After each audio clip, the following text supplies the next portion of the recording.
शाओजुआन गुस्से में कहता है, अगर तुम ऐसे ही हर दिन काम करते रहोगे तो हमारे बच्चे कैसे पैदा होंगे। जोंग को ये बात सुन बहुत ज्यादा शर्म आती है। उसका चेहरा शर्म के मारे लाल हो गया था। वो अपनी नजरें झुका उससे कहता है, मेरी हीट गुजर चुकी है और तुम्हें इतनी जल्दबाजी क्यों है। यहाँ पर हीट शब्द उन दिनों के लिए इस्तेमाल किया गया है जिन दिनों में केवल गर्भधारण हो सकता है। इंसानों में ये हर साइकिल में 2 दिन होते हैं। शाओजुआन जोंग को उसकी कमर से पकड़ अपने पास कर कहता है, मैंने वैद्य जी से बात की है। उन्होंने कहा कि हीट के बिना भी संभावना है। जोंग कसकर अपनी आंखें बंद कर देता है और सिर्फ कहता है, ओ।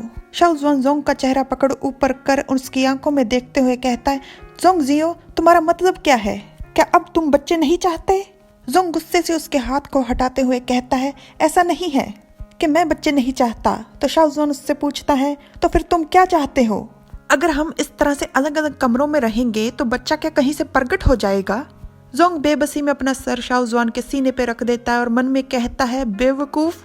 अपने आंसुओं को रोकते हुए कहता है, बात ये है कि तुम हमेशा सिर्फ अपने बारे में सोचते हो। मुझे दर्द होता है। जोंग की आवाज से बेबसी साफ झलक रही थी। शाओजुआन चौंक कर कहता है, क्या? जोंग फिर से उसकी तरफ देखे बिना कहता है, मैं जानता हूँ कि मैं तुम्हें पसंद नहीं, पर इस तरह से इस तरीके का इस्तेमाल करना बदला देने के लिए ये सच में बहुत ही। जोंग की बात आधे में ही रुक जाती है जब शाओजुआन उसका चेहरा पकड़ अपनी तरफ घुमा लेता है। तुम मेरे साथ जबरदस्ती कर रहे हो। जोंग ने ये बात चिल्लाकर कही थी, पर उसका चिल्लाना रुक जाता है जब शाओजुआन उसके होठों को चूम लेता है। जोंग ने शाओजुआन के कपड़ों को कसकर पकड़ा हुआ था। जोंग को बहुत ही शर्म आ रही थी। ये सब अचानक ही हुआ। उसके होठों के बाद शाओजुआन उसके माथे को चूमता है और वो भी बेहद प्यार से। जोंग के चेहरे को शाओजुआन ऊपर उठा उसकी आंखों में देखते हुए कहता है, मुझे लगा कि तुम्हें ऐसे ही अच्छा लगता है। तो जोंग कहता है, हाँ, पर हमेशा नहीं। शाओजुआन अपने पास पड़े हुए मेज का सारा सामान नीचे गिर देता है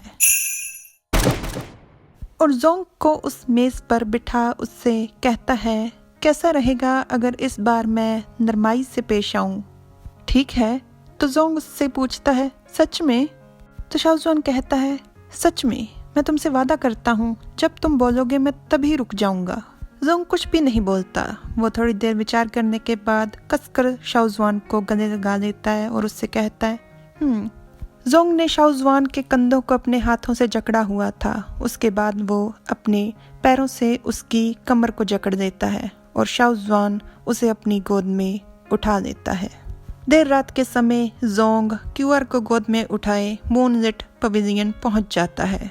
क्यूआर को दासी को पकड़ाते हुए जोंग कहता है, पहली बात, वहां पर बहुत ज्यादा शोरगुल था, पर थोड़ी देर के बाद ये सो ही गई। दासी कहती है, महाराज, दैत्य कुमार काफी देर से आपके लौटने का इंतजार कर रहे हैं।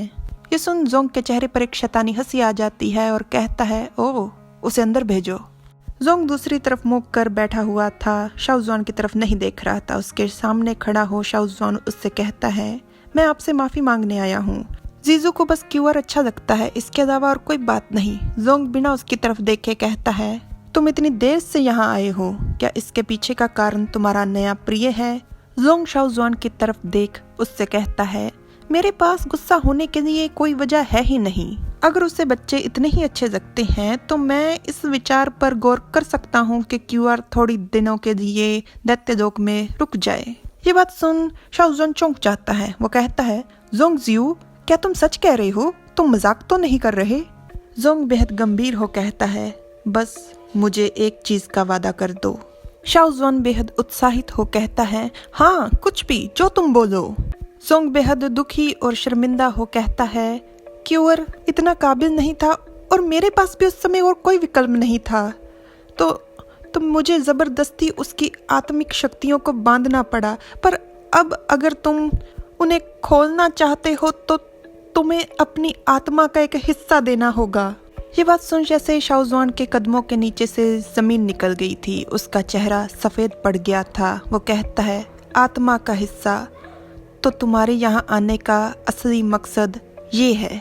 जोंग कहता है, मैं जानता हूँ, आत्मा बहुत ही संजीदगी वाला मामला है तुम्हारे प्यूनिक्स के पुनर्जन्म के लिए, पर मैं नहीं चाहता कि मेरा बच्चा मेरे कारण इस सब से गुजरे।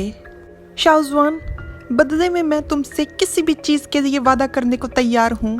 शाओजुआन जोंग के पास जाता है, उसको अपने हाथों से पकड़ उसके चेहरे की तरफ देख उससे कहता है, तुम हमेशा से जानते हो कि मैं क्या चाहता हूँ। जोंग अपनी नजरें झुका उससे कहता है, मैं समझ गया। और अचानक से शाओजुआन की कमीज का गिरेबान पकड़ लेता है और उसे अपनी तरफ खींच देता है और उसके होठों को चूम देता है। शाओजुआन इससे चौंक जाता है। वो अचानक से जोंग को दूर धक्का दे उससे कहता है, ये तुम क्या कर रहे हो? जोंग शाओजुआन की तरफ देख रहा था। वो कहता है, तुमने मुझे ठुकराया। शाओजुआन का ये धक्का जोंग के शरीर से ज़्यादा उसके आत्मसम्मान को लगा था। उसका आत्मसम्मान टूट चुका था। वो रोष और दुख दोनों एक साथ अनुभव कर रहा था। खुद पर काबू पाने की भरपूर कोशिश के बावजूद उसका शरीर कांप रहा था।